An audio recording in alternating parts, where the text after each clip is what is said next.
Hi everybody, Morgan here. Today we're going to be talking about solving equilibrium problems, or what we often call the icebox approach. Now, there are different ways to say this, and every time I do this as a lecture it comes out a little bit differently, but the basic steps are: number one, write the chemical equation.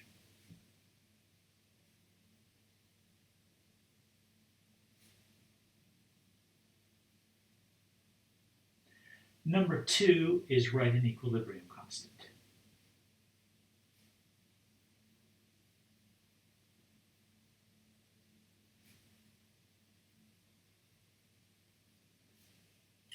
Number three is make what we call an icebox.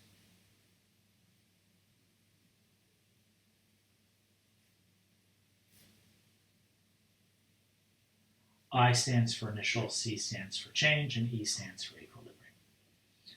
Number four, fill it in. Number five, plug into KEQ.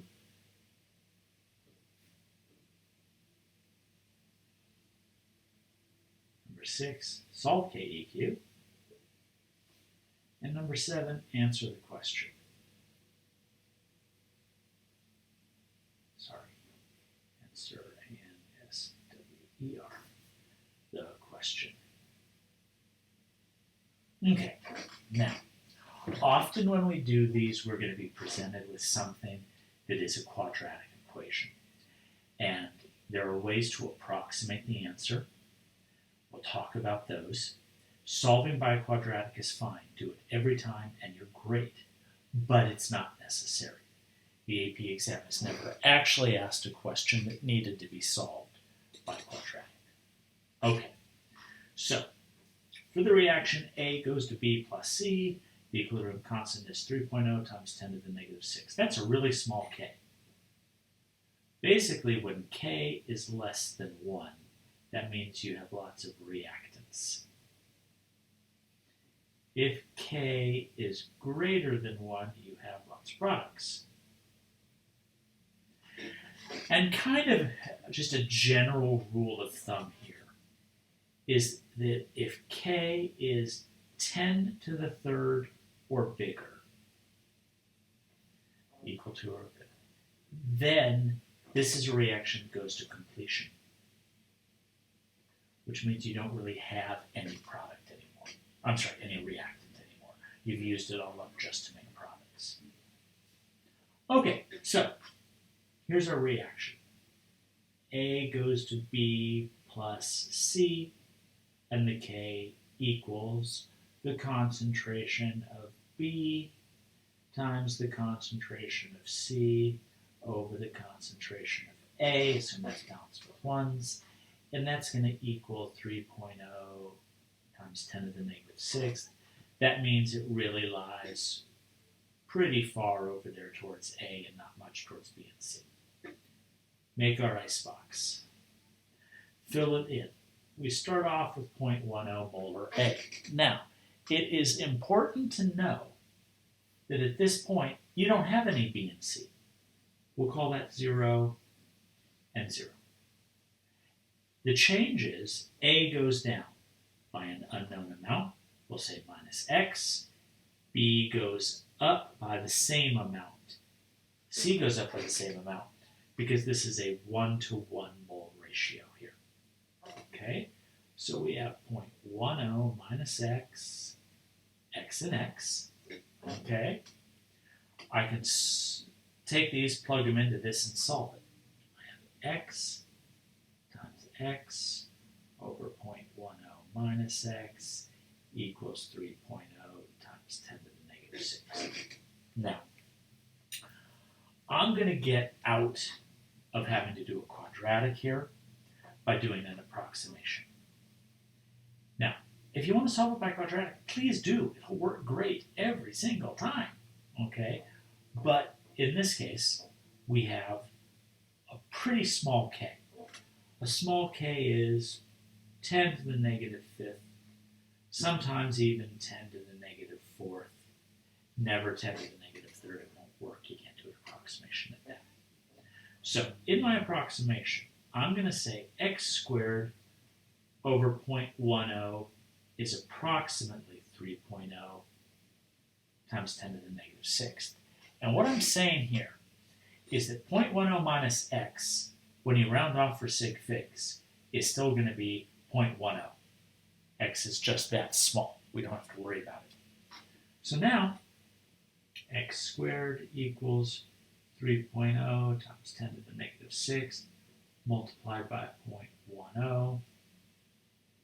I take the square root of that.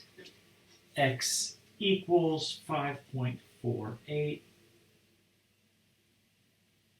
times 10 to the negative fourth, and a negative root, but the negative root is not of any interest to me.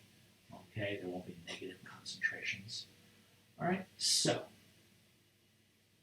2 sig figs, so a 5.5. Let x equal, and in this case I'm interested in B, which is equal to x, so the concentration of B, which equals 5.5 times 10 to the negative fourth.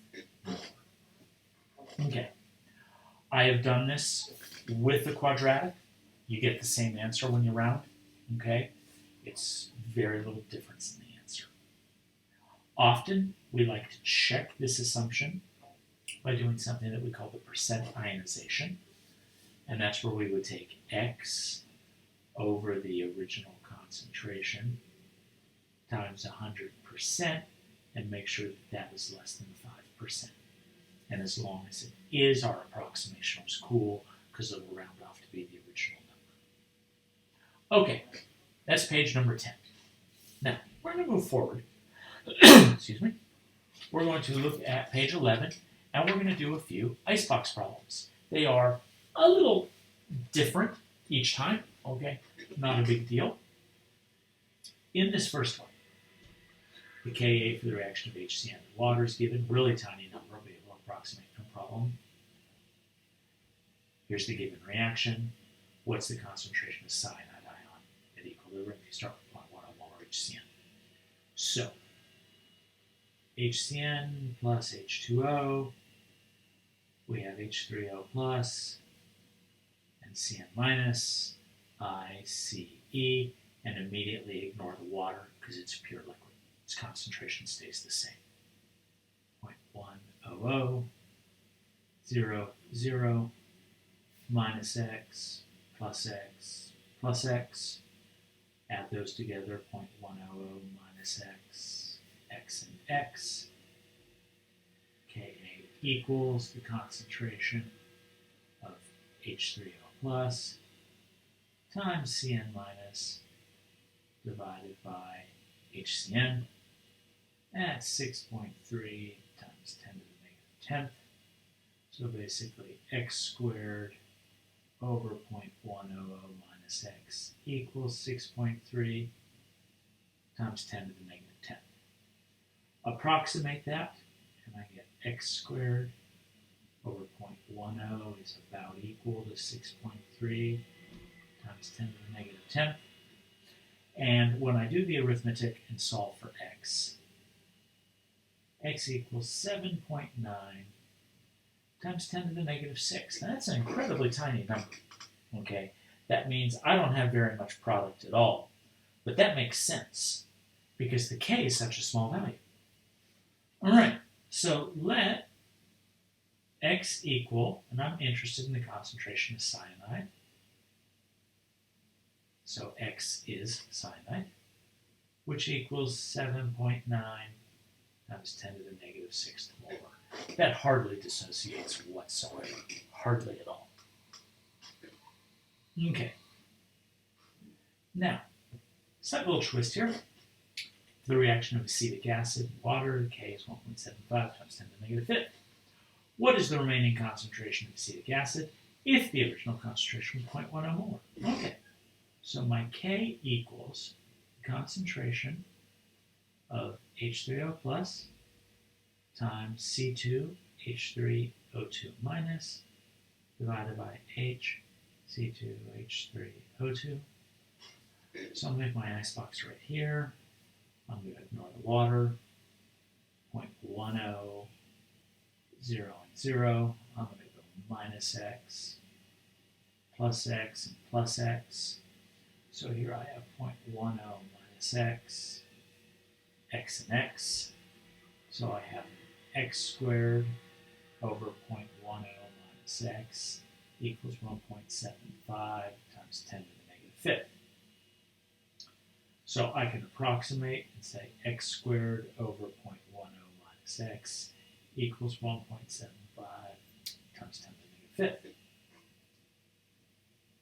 Okay, sorry, approximated, so there we go. Now, when that's solved, x equals 0.0013. Now in this question, I'm being asked for the remaining concentration. So let the concentration of HC2H3O2 equal 0.10 minus x, which equals 0.10 minus 0.0013, which is basically equal to 0.099 molar. Okay? And actually on my calculator, the number after it was 0.09867. So really, it's rounding off to about 0.10 molar again. Okay? And that tells me the approximation was good. 0.10 minus x is still basically equal to 0.10. All right, so for my last icebox problem here, I've got this reaction, and I can write the K. Ka equals the concentration of H3O plus times A minus over HA. Now, I don't actually have a value of K. I want to find it. I have a value of H3O plus. Okay, ICE, ignore that. 0.10, 0 minus x, plus x plus x, 0.10 minus x, x and x. So Ka is equal to x squared over 0.10 minus x. And they told me x. X is 4.0 times 10 to the negative fourth. Quantity squared. Okay. And we will divide that by my pen is dying. We'll divide that by 0.10 minus 4.0 times 10 to the negative fourth. And this comes out to be 1.6 times 10 to the negative sixth. And there we go. Okay, there it is, folks. Those are some icebox problems for you. And tune back into the next video where we'll talk about some other different equilibrium situations. All right, this is Morgan signing off.